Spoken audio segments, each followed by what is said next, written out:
and welcome back to Music Movies. The tale of Peter Pan is as old as the hills, provided those hills are about 100 years old.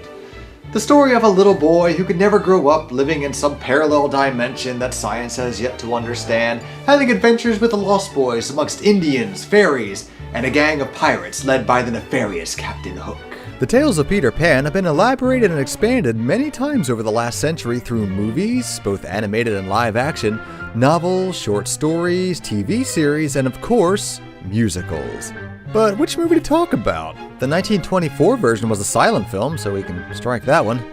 The 1953 Disney version had more than 5 songs in it, that's a possibility. Hook had a few songs. Return to Neverland, meh. The 2003 Peter Pan, no. Finding Neverland doesn't count. Well, process of elimination says it's Disney time again. Wait. Oh, I remember how I was introduced to Peter Pan. It was the 1954 stage play. My memory's so hazy on it. I remember a woman playing the role. I remember a lot of musical numbers. Mary Martin. Yeah, I was about 5 years old and it used to come on TV all the time. I mean, granted, it wasn't a movie in the strictest sense, more a filming of the stage play, but it's close enough, and at over 15 musical numbers, it more than qualifies.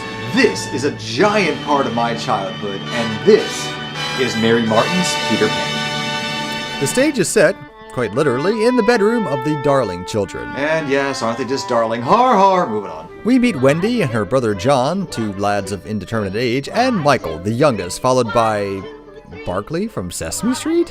The Darling family lives an idyllic life here in somewhere in England, and the parents are headed out for the evening, leaving the kids in the care of their giant mutant dog. Look guys, just because her name is Nana doesn't make her one, and why is no one mentioning the fact that there's a giant 300-pound mutant dog running around the nursery? Stop her before she gets to the children! Our Darling father has had enough of this shoe puff getting in the way of everything and shoos her away downstairs. However, Darling mother warns him that the dog is the only thing that keeps a mysterious boy away from the window at night. One night he got so close that he left his shadow behind. I don't think it's anyone we know, though he does look a scoundrel. Suspension of disbelief, guys. It's a fantasy movie play. They get together to sing a Darling lullaby before zipping off to bed. Oh, but not before attempting a round and reminding us of why Michael has no singing parts beyond this.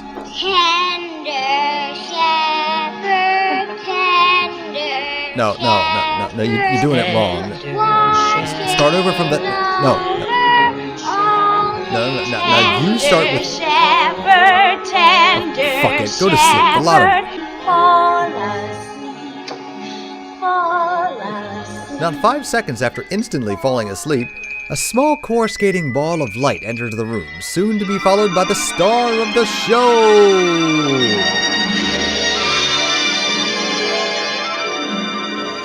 Say, Peter Pan has some pretty nice legs in this version.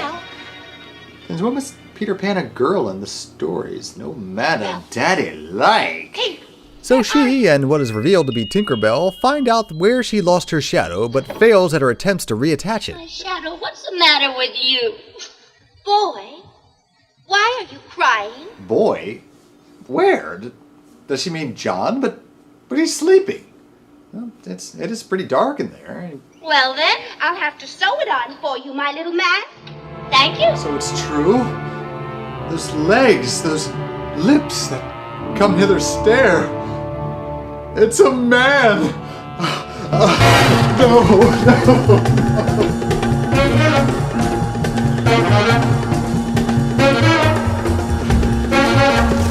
My manhood's been challenged.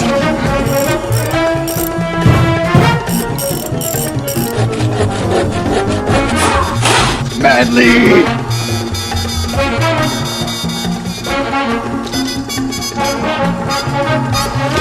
Man!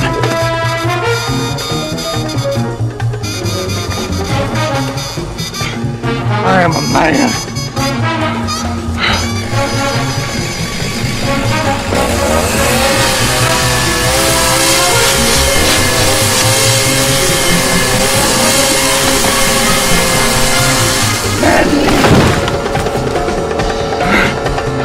I am a man! Really?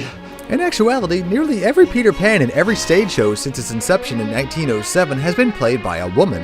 It's called the principal boy role, and has been a tradition since the pantomime days in 1700s. But enough history lessons. Peter Pan is played by a woman. Let's move on. And I will try my best not to mention his delicious legs. Hers! His shadow firmly reattached, Wendy calls him out on his conceit while reveling in his own cleverness. Conceited? Not me. It's just that I am what I am, and I'm me. And here we have the first full-blown musical number of the play as Peter bounds around the room boasting about how clever and wonderful he is, which normally I would consider a crippling character flaw in anyone else save for a person who can fly and have the power to never grow old. My, but Michael and John are heavy sleepers. Tinkerbell has gotten herself stuck in a drawer and has many not good things to say to anyone. Well, how did I know you were in the drawer? What did she say? She said, you silly ass. Scandalous. I promise. It's only now for some reason that Wendy becomes curious about the origins of this guy who comes flying in through the second-story window in the middle of the night. I have a place where dreams are born and time is never planned. You'll notice a few songs in this production are thematically different from each other, and this is because the play originally had about half the music it does now. The show was threatening to fail until they called in the big guns in the form of Jules Stein to add another few songs to the mix, transforming it into a full-blown musical. The styles differ noticeably, preferring more melodic tunes, and they are mainly why this version is remembered as well as it is. Turns out the reason he visits the window is to hear the stories their darling mother tells them each night and in turn relays them to his group of lost boys in Neverland. Wendy quickly agrees that she should come to Neverland along with him to become mother to the boys and rouses Michael and John. Wake up! There's a boy. So all it takes to wake them up after Peter Pan's been dancing all over the room and singing at the top of his lungs is a little nudge to the elbow? Bull! The only way to get there is by flying, of course, and before that, they must be taught. And of course, there must be more gloating. I'm flying. Look at me, way up high, such the here am I, I'm flying. Going back to my thoughts on the differences in the musical numbers, this one being one of the original numbers in the play, these were written by a fellow named Moose Charlotte, a lesser-known but still impressive songwriter. Once the secret is out that all it takes is happy thoughts and a generous dose of glitter, fairy dust, the kids are soon airborne and off they go to Neverland. Neverland apparently occupies the same time and space as Living Island from H.R. Pufnstuf as we find Pan's fellow lost boys a perpetual play. But not as all peaceful in Neverland, as it also is inhabited by a gang of pirates, led by the equally dastardly and foppish Captain Hook. After their short turn about their life goal of murdering little boys, they spread out to find them. What are the laws of Neverland anyway? Isn't this a place where no one grows up? It must suck for these pirates to be perpetually stuck at 40, and with scurvy, no doubt. Hook explains to his right-hand man, who must be sick of hearing this story by now, that he really just wants the boys' leader, Peter Pan, for slicing off his arm and feeding it to a crocodile which now hungers for the rest of him. Oh, such violence! Implied violence, the worst kind. But by some lucky chance, it swallowed a clock. A clock. And it goes tick-tock, tick within him. Well, that's pretty much all the backstory you need, one fell swoop. Thanks, Hook. They soon discover that the boys have been hiding underground all this time, and Hook needs to devise a fiendish plot to dispose of them. But who can think with all this silence? Bring in the band! Play, you dogs! What tempo, Captain? Tempo, tempo, tempo. A tango. A tango! Hook explains in the most mincing way possible that they are to bake a poisonous cake to plant outside their hideout, not having a mother to tell them that it might be dangerous. And one by one, they'll die. What exactly is your problem with a bunch of 8-year-olds, man? If it's not one problem, it's another. Indian! Wow, that is the whitest Indian I have ever seen. Well, regardless of where this song goes, it can't be as racist as What Makes the Red Man Red.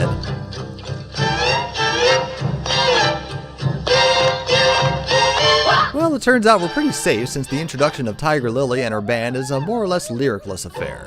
This song does prove, however, that everybody on this island is completely and utterly batshit insane. Everyone fused on this lawless island, and the kids get the short end of the stick yet again. Man, this island sucks for them. The arrival of a mysterious flying creature breaks up the fight as Tiger Lily's response to the unknown is to run, and the kids' response is to start shooting. Look! Wendy! Oh, dastard hand! I cannot strike. Something stops me. Look at her arm. Wow, even in death she's overacting. She lives! She lives! The arrow has simply struck a button on her nightgown, which puts her to sleep. Well, whatever. They can't drag her carcass all the way down to the underground, so logic dictates to build a house around her. Let's be quiet as a mouse and build a lovely little house for Wendy. A plan is formulated, and after shoving Michael out of the way, erects a convenient prefab house and demonstrates a crippling lack of plan. Now! Wendy now neatly imprisoned, her life of storytelling servitude can now begin. The pirates also choose the worst time possible to try and enact their latest child-murdering scheme.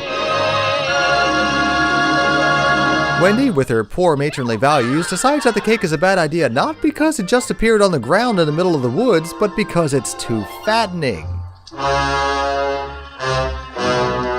The game is up. I must think. Assemble the men. I'm feeling campy. The latest in Hook's plans now involve a much simpler kidnapping plot, as now, for some reason, he'd like a 12-year-old girl as their mother. Implied child molestation and child slavery.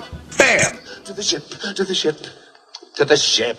The following morning is greeted by more appearances of the creepy animal dance troupe and much more skirmishing between the warring factions. The constant aggression doesn't seem to bother the boys in the least, as they trip merrily through the woods, explaining exactly why growing up would be such a pain in the ass. I won't grow up. I won't grow up. I don't want to go to school. I don't want to go to school. If growing up means it would be beneath my dignity to climb a tree, I'll never grow up, never grow up, never grow up. Not me. You know, for the most part, he's right. Growing up does suck. Saving money, worrying about everything, climbing trees has become a lot harder.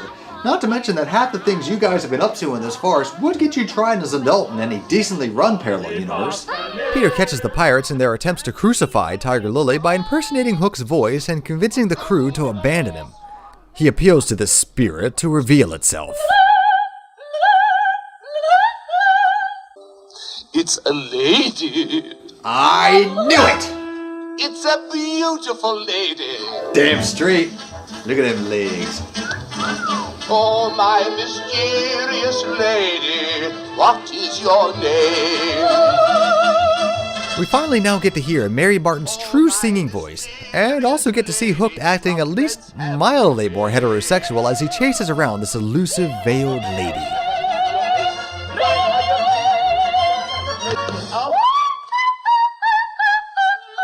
It's no surprise that Mary Martin was the original Maria in Sound of Music. As much as she's had to project for this stage and act tomboyish, her voice is absolutely golden.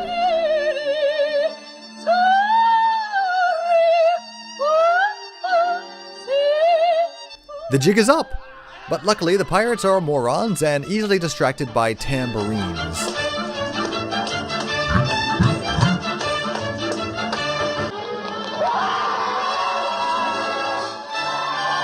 Tiger Lily and company inexplicably have scooters now as they shoo off the pirates and thank Peter for rescuing her from the same effeminate band of pirates.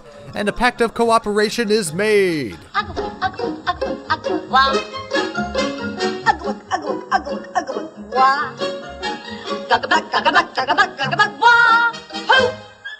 Yeah, and the gibberish Indian language, that's bordering on what makes the red man red territory.